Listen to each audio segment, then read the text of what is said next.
Me llamó ciega y me echó de mi propia casa. Así empezó el día en que descubrí que mi marido ya no me veía, aunque yo fuera la que había perdido la vista. Y lo peor no fue la palabra, fue el tono, como si ya no fuese su mujer, sino un estorbo. Cuando Martina se quedó sin visión, el apartamento no cambió, pero ella sí.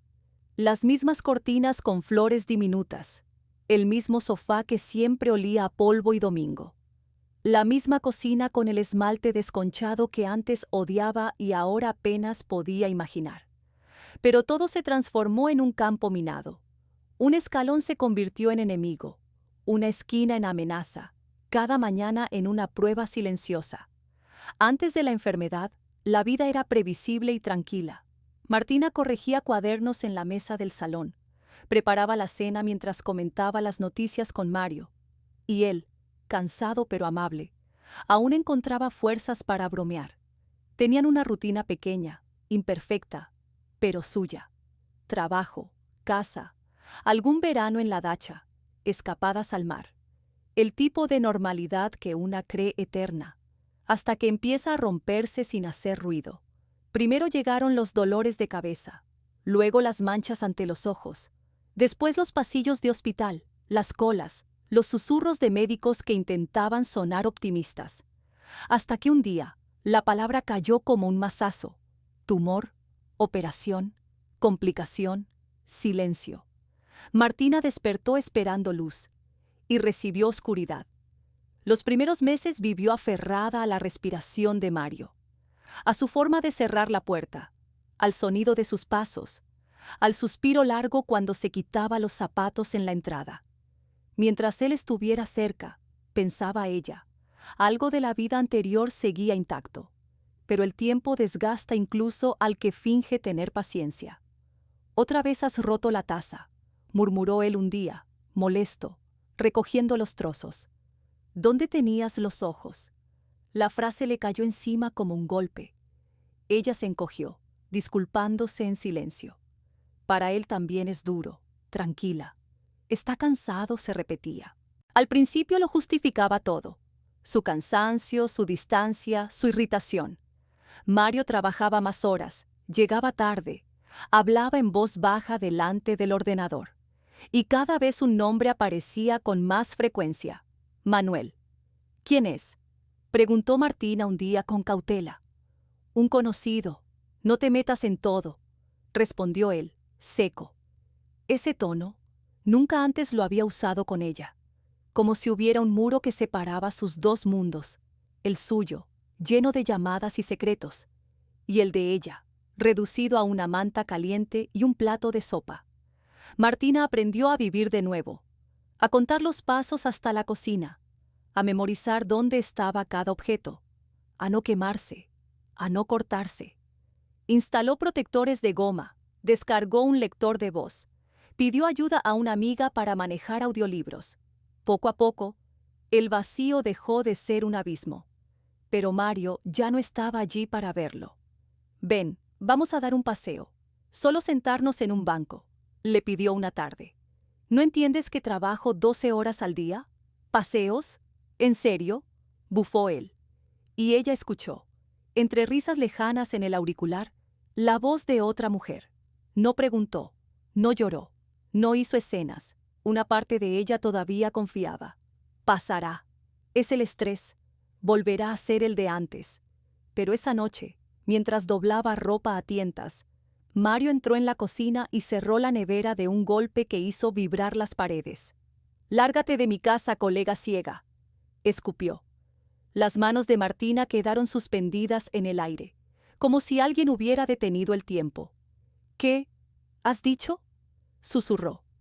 Y en ese susurro empezó todo lo que vendría después. «¿Que me entregue como si fuera un objeto?». Eso fue lo siguiente que escuché de boca de mi marido. Y lo peor es que lo dijo con la misma calma con la que uno decide tirar algo viejo. «¿Qué has oído?», repitió Mario, esta vez sin gritar, pero con una frialdad que dolía más que cualquier insulto. «No puedo más, Martina. Soy una persona viva. Quiero vivir, no sentarme en un rincón contigo». Cada palabra era un corte preciso. como si llevara tiempo ensayándolo. Martina intentó mantener la calma, la dignidad que aún le quedaba. Mario, yo no tengo padres. ¿Sabes a dónde voy a ir? Él sorbió té, indiferente, como si hablaran de una mudanza cualquiera. A donde quieras, respondió casi divertido. Con tus amigas, o a un internado para discapacitados. Hizo una pausa y entonces soltó el golpe final. O mejor, con Manuel. Hoy mismo me ha dicho que necesita un ayudante. Tiene una casa enorme y vive solo. Te enviaré con él. Es rico, no le supone un problema. A Martina se le aflojaron las piernas. Se dejó caer en una silla. Había escuchado ese nombre demasiadas veces, pero nunca imaginó que serviría para deshacerse de ella. ¿Quieres decir? Susurró. ¿Que has acordado entregarme? ¿Como si fuese una cosa? No dramatices, dijo Mario, con un gesto de mano que la atravesó más que las palabras. Allí estarás mejor. Casa, servicio, medicinas, médicos. Le servirás té al viejo, veréis la tele juntos. Y yo podré respirar tranquilo. Un micro cliffhanger se formó en el aire. ¿Y si realmente lo había planeado todo desde hacía meses? Aquella noche Martina no durmió. Revivió escenas que ahora parecían sueños de otra vida. El día que eligieron juntos los muebles de la cocina, los viajes en tren al mar, el té caliente en vasos con posavasos, la ilusión de tener un hijo algún día. Por la mañana, Mario actuó como si la noche anterior no hubiera existido. Café, silencio, puerta, ni una mirada. Por la tarde iremos a ver a Manuel, dijo antes de irse. No salgas, sería vergonzoso llevarte llena de moratones. Martina asintió. ¿A dónde iba a ir? No tenía familia. Las amistades se habían ido desdibujando mientras ella luchaba por volver a caminar sin miedo. El piso estaba a nombre de él. Su historia juntos cabía en un par de fotos antiguas y un sello en el pasaporte. Esa tarde la condujo al vestíbulo de un edificio viejo, de ladrillo, en el centro. Martina no veía, pero el aire lo decía todo. Madera fresca, muebles caros, ningún rastro de tabaco ni perfumes baratos. Era otro mundo. La puerta la abrió un hombre de paso firme. Su voz era grave, tranquila, tan distinta del tono áspero de Mario, que Martina sintió un nudo en la garganta. Martina, dijo él con suavidad, pase por favor, como prefiera, de tú o de usted. Soy Manuel. Y detrás, el veneno. Bueno, aquí la tienes, soltó Mario casi riendo. Por así decirlo, he traído la mercancía. El aire se tensó. Manuel giró la cabeza, y en su voz apareció un metal que Martina no esperaba. Mario, basta. Esto no es un mercado. Siéntate. Y calla. Martina sintió por primera vez en mucho tiempo algo parecido a protección. Un desconocido la trataba con más respeto que su propio marido. Manuel le ofreció una silla, le acercó una taza de té y la tomó suavemente del codo para evitar que tropezara. Era un gesto tan simple y tan devastador. Martina casi había olvidado lo que era ser tratada con cuidado. Cuénteme algo sobre usted, Martina, le pidió. No sobre el diagnóstico, sobre usted. Ella titubeó.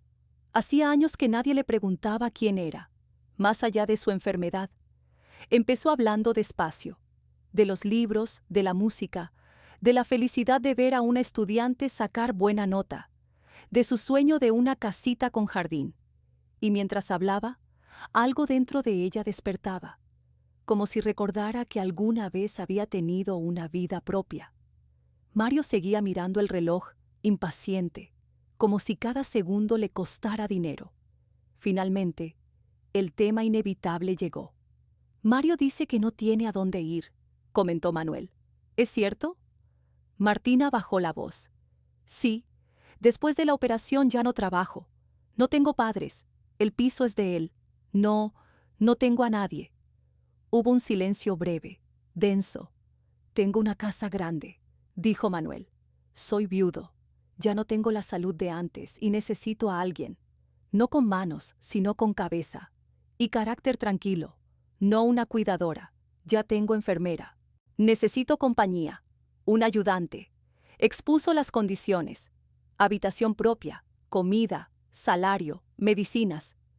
Y mientras él hablaba, Martina sintió un vértigo extraño. Miedo, sí. Una casa desconocida, un hombre extraño. Pero también algo que llevaba años sin sentir. Por primera vez en mucho tiempo, alguien la trataba como a una adulta capaz de decidir. Yo no compro personas. Eso fue lo primero que dijo Manuel. Y fue la primera vez en años que alguien defendió a Martina, sin esperar nada a cambio.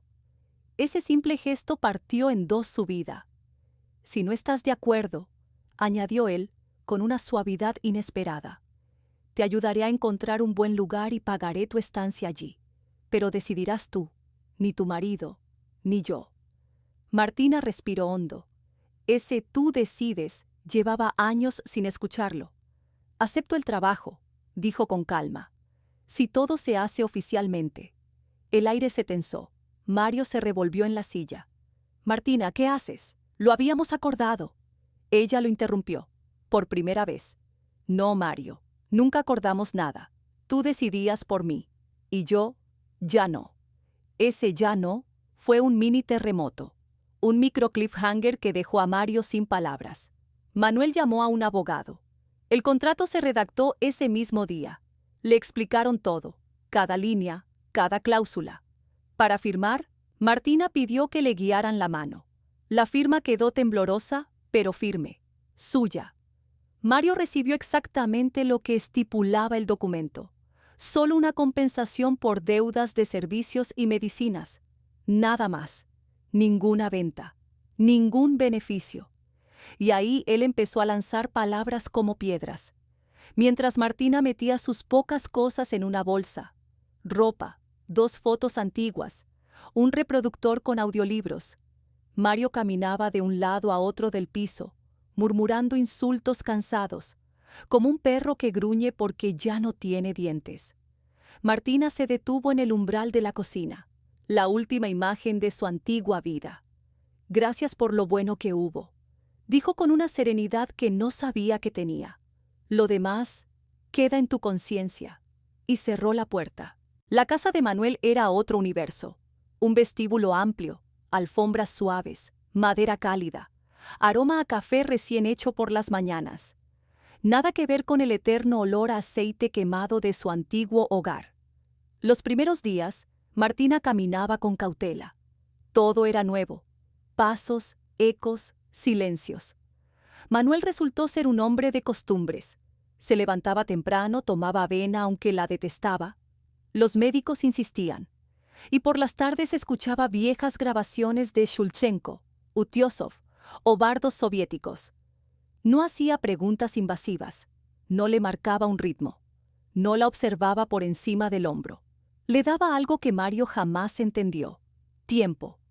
Lo principal en esta casa es el orden y la tranquilidad, decía él.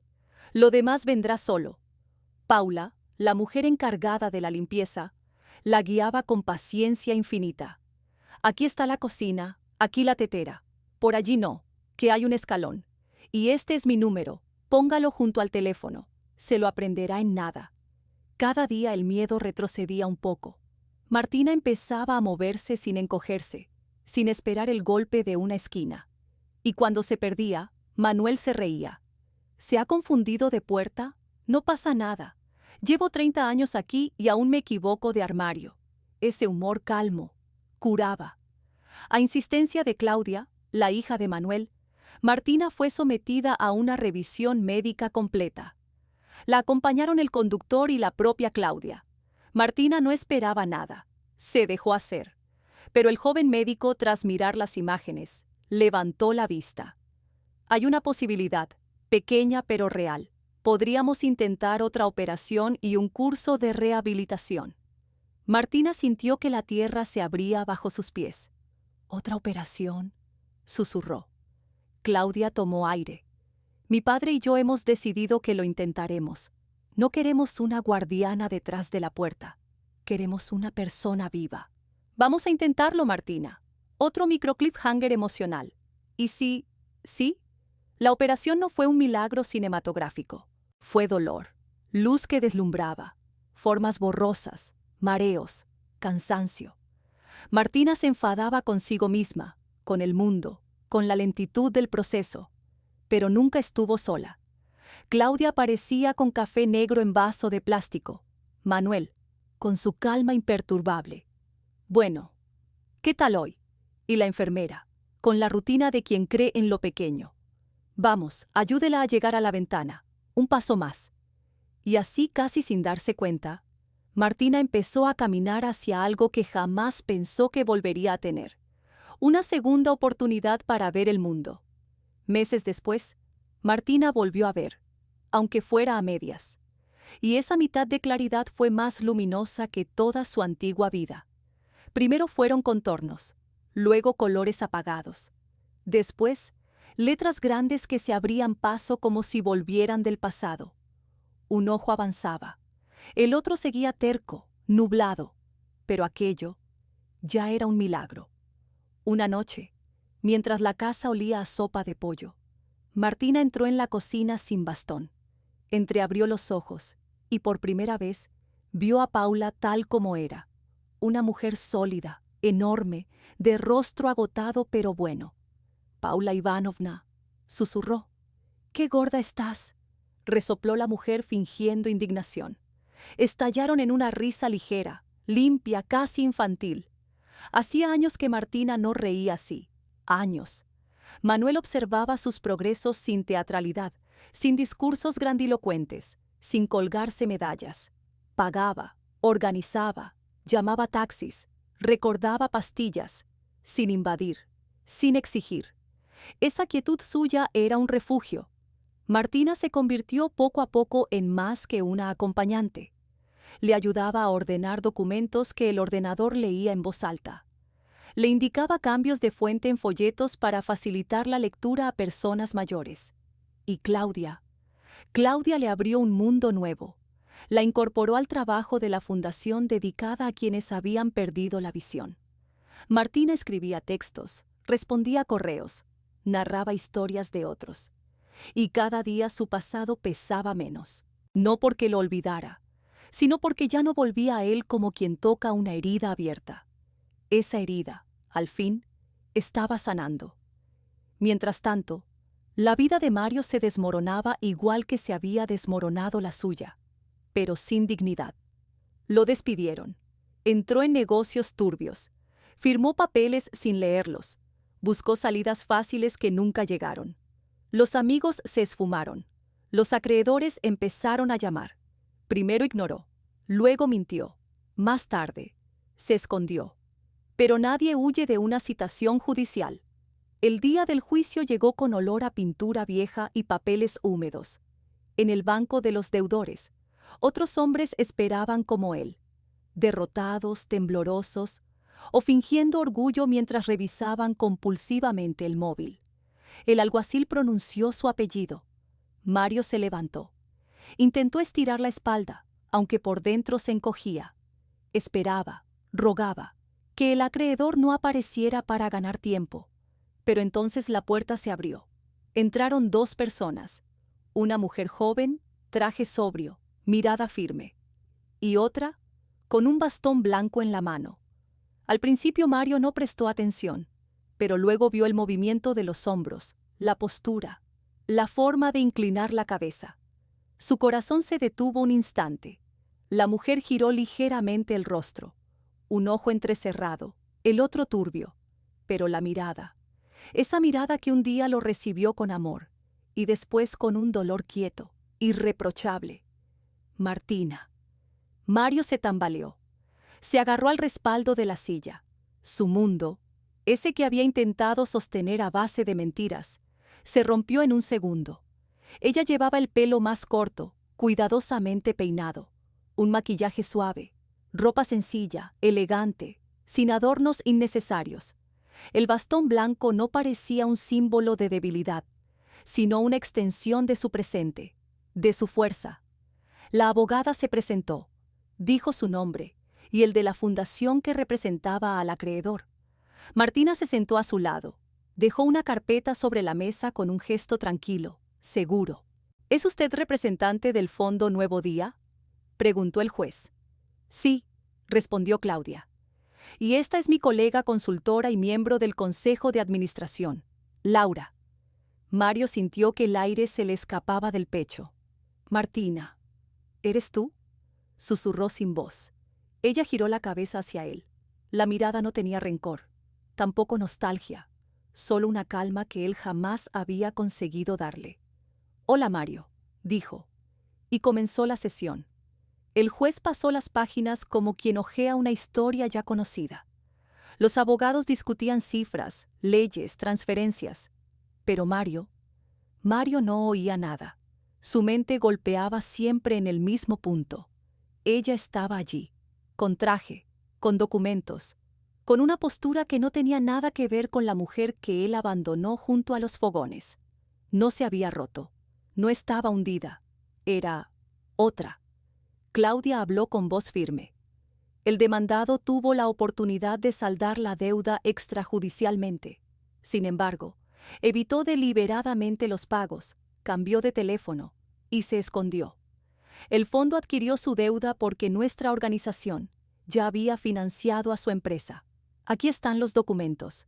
El juez los aceptó, los revisó casi sin inmutarse y formuló un par de preguntas.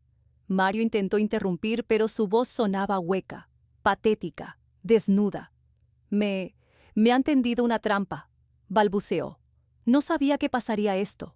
Son tiempos difíciles, ustedes saben. Soy humano. ¿No se puede resolver de forma humana? El juez levantó la vista, lenta, inexorablemente. A juzgar por la correspondencia, se le intentó explicar de forma humana, en repetidas ocasiones. Pero usted no respondió. Ahora estamos en el ámbito legal. El golpe no fue la frase. Fue que Martina no movió ni un dedo para defenderlo. Mario la buscó con la mirada, desesperado. Esperaba, como siempre, que ella suavizara la situación, que recordara que fueron marido y mujer, que intercediera. Pero Martina seguía allí, serena, concentrada en los documentos que Claudia le iba señalando, asintiendo suavemente, sin rencor, sin odio, sin necesidad de venganza, porque ya no la necesitaba. La sentencia llegó como era de esperar: reconocimiento de la deuda, parte de los bienes embargados, el resto fijado en un calendario judicial. Mario sintió el filo de la guillotina en la nuca. Pero lo que realmente lo destrozó fue otra cosa: la tranquila presencia de ella. Después de la sesión, salió a toda prisa al pasillo. Esperó. Cuando las vio aparecer, el corazón le golpeó el pecho. «Martina», dijo con la voz temblorosa. «¿Podemos hablar un momento?» Claudia dudó un instante y la miró con curiosidad.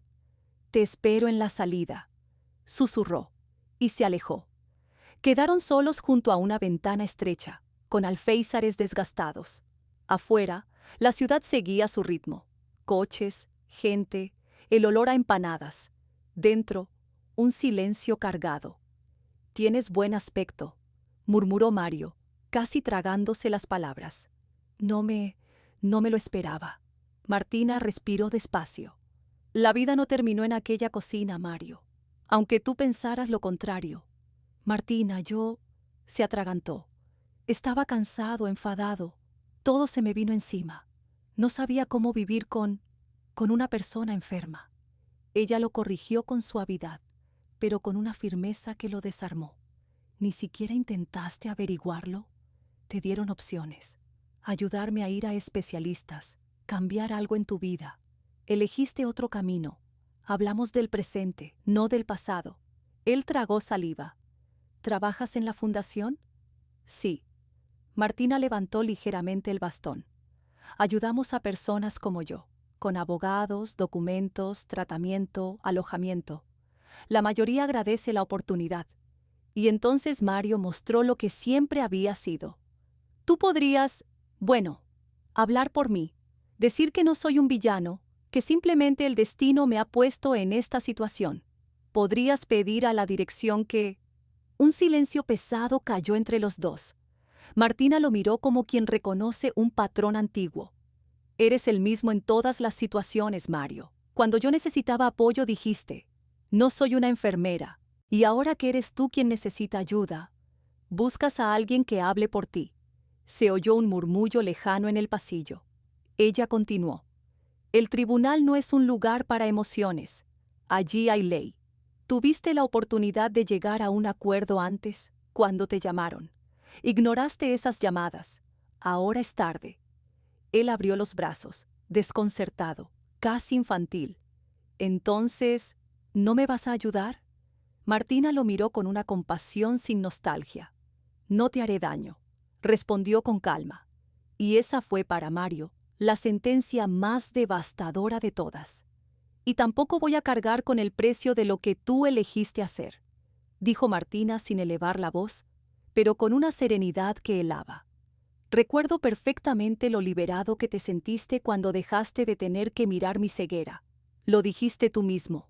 Apartó la mirada. Un escozor caliente le subió a los ojos, pero no permitió que la voz se quebrara. Mario bajó el tono hasta un susurro roto. Fui un idiota, y supongo que todavía lo soy. Martina, por favor, perdóname. Ella exhaló despacio, como si soltara un peso antiguo. Te perdoné hace tiempo, dijo con una suavidad inesperada. De lo contrario, seguiría atrapada allí. Hizo una pausa. Pero perdonar no significa asumir tus consecuencias. Eso te corresponde a ti. Y sin añadir nada más, giró el cuerpo, tanteó con el bastón hasta encontrar la salida. Y avanzó con una seguridad que nunca antes había tenido. No era el andar frágil de alguien que necesitara un brazo para sostenerse. Era el paso firme de quien ya no se siente propiedad de nadie. Claudia la esperaba cerca de la puerta. Le tocó el antebrazo con naturalidad, como se hace con alguien que ya forma parte del propio círculo. Intercambiaron unas palabras tranquilas, casi domésticas, y salieron juntas. Mario se quedó mirando cómo la puerta del tribunal se cerraba tras ellas, y entonces lo sintió de verdad, un vacío que no se parecía a la ruina económica ni al miedo a los acreedores. Era una pérdida más profunda, la de alguien que creyó en él, incluso cuando él ya no creía en sí mismo. Alguien a quien traicionó justo en el momento en que más necesitaba apoyo. Por primera vez entendió que lo que había perdido no era un matrimonio, sino a una persona que lo miró con humanidad cuando él miraba con cansancio. Esa noche, Martina estaba sentada junto a la gran ventana de su nuevo hogar. El té humeaba entre sus dedos, el jardín susurraba con el viento, un perro ladraba a lo lejos, la casa respiraba calma. Una vida distinta, más lenta y menos áspera. Manuel no irrumpió. Tocó 2 veces con suave discreción. «¿Cómo estás?», preguntó desde el umbral. «Estoy bien», respondió ella. «Hoy cerré un capítulo, y eso importa». Él asintió. «Los capítulos hay que cerrarlos», dijo. «Si no, los ojos siempre se quedan mirando atrás». Martina dejó que las palabras cayeran dentro de ella como un sedimento fino. No sentía euforia, ni victoria, solo un cansancio amable, una quietud tibia que le permitía respirar sin dolor. El juicio ya era pasado. Lo valioso estaba aquí. Los proyectos nuevos de la fundación, los correos de personas que escribían «Gracias por ayudarnos», la novela cuya primera página llevaba meses esperando que la abriera. «Manuel», dijo de pronto, ¿alguna vez te has arrepentido de involucrarte en mi historia? En la de una mujer enferma, casi ciega. Él sonrió con un gesto tranquilo. «Me he arrepentido de muchas cosas», dijo, «de no haber dado tiempo a mi familia, de haber sido demasiado duro en mis asuntos. Pero jamás me he arrepentido de acompañar a personas que se esfuerzan por seguir adelante pese a todo. Tú me has dado más de lo que piensas. Al menos, has hecho que me queje menos y que piense más». Martina dejó escapar una sonrisa pequeña, verdadera. Y entonces, muy dentro, algo se encendió. Una chispa diminuta que sobrevivió aquella noche en la que escuchó: «Lárgate de mi casa, ciega inútil». Aquella chispa ahora brillaba con una luz cálida, estable, propia. La vida siguió. No porque alguien la rescatara, no porque la venganza la sostuviera, Siguió porque finalmente encontró a alguien que la miró como persona, y porque, a partir de ahí, aprendió a sostenerse sola, con su bastón, con un solo ojo funcionando, con documentos bajo el brazo, y con la certeza absoluta de que su valor jamás dependió de lo que veía, sino de quién era cuando nadie la veía.